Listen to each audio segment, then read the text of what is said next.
Good evening, this is the Nerds the Human, and welcome to this guide for Rome Total War. 5 top tips / features for the battlefield. I've already made a similar video looking at the features of the campaign map, but today our focus is solely on Rome's battlefields. So in no particular order, we begin at number 1.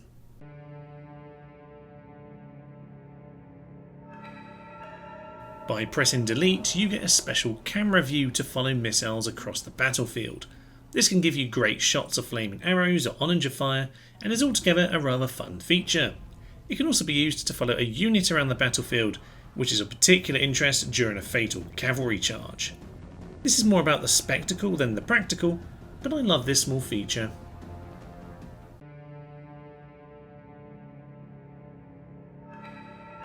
Number 2. You can choose to fight from only the general's perspective.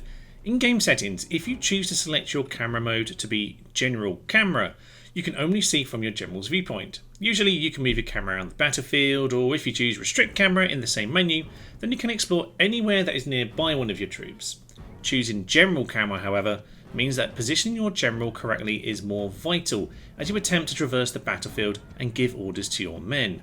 This not only makes the gameplay more difficult for seasoned players, but also allows you to roleplay as the general if that is how you best enjoy the game. Personally, I think this is of particular interest for those looking for a tougher or more authentic historical battle, should you be up for the challenge of course. Do be aware that a routing general will make commanding increasingly difficult as they leave the battlefield and leave you commanding from the sidelines. Likewise, the death of a general leaves you commanding from the spot they died. Both eventualities will make the battle rather difficult to say the least. This though brings us nicely to a feature that is particularly useful in this circumstance. Number 3.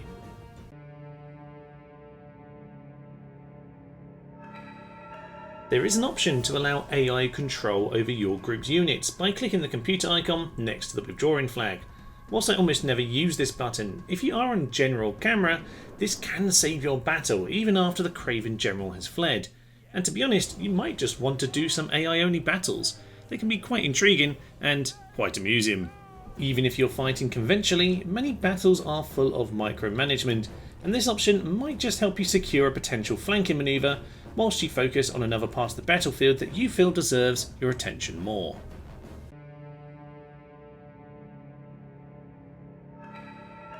Number 4. Alternative weapons.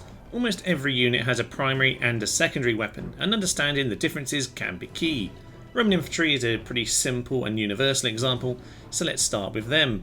Their pilum is their primary weapon, so that's why it's thrown before the charge like the unit at the front here.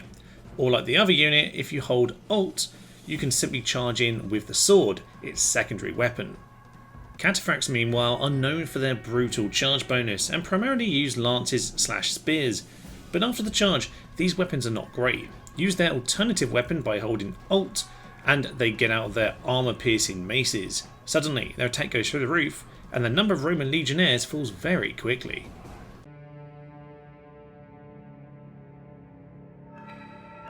Number 5. Formations and groupings. After grouping your units, you can click on the eagle in the bottom right, and the game will provide various formations for you to select from.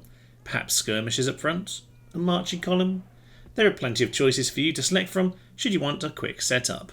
When grouped, you can right click on the map to send the whole formation forward as one, although as you can see here, this can lead to a weirdly angled formation.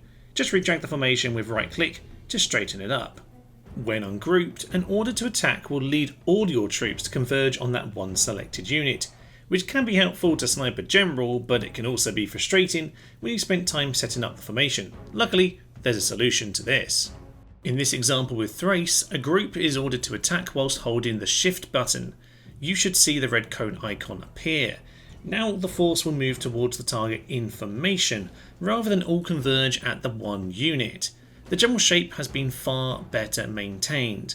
This is something I regularly forget to do, and as I get reminded of this in the comments, here it is for everyone else to use. This feature is also excellent in urban landscapes, but more on that in a future episode where I will focus on top tips and features of siege battles, as I felt they deserved their own video. For now though, I will leave you. Do comment below on any other tips, tricks or features that you think are especially useful, fun or just interesting. We will see more guides and miscellaneous videos on Friday in the near future, And if you'd like to support the channel so that I can increase my volume of content, then do become a channel member or support through Patreon and or Ko-fi. Links are in the description. But for now, I will leave you. I am Thomas. This is the Nerds to Human. Thank you, friends, and bye-bye. Go, my puppies, go! Hunt down the German dogs. My chariots are complete lunatics. Stop charging into the spears.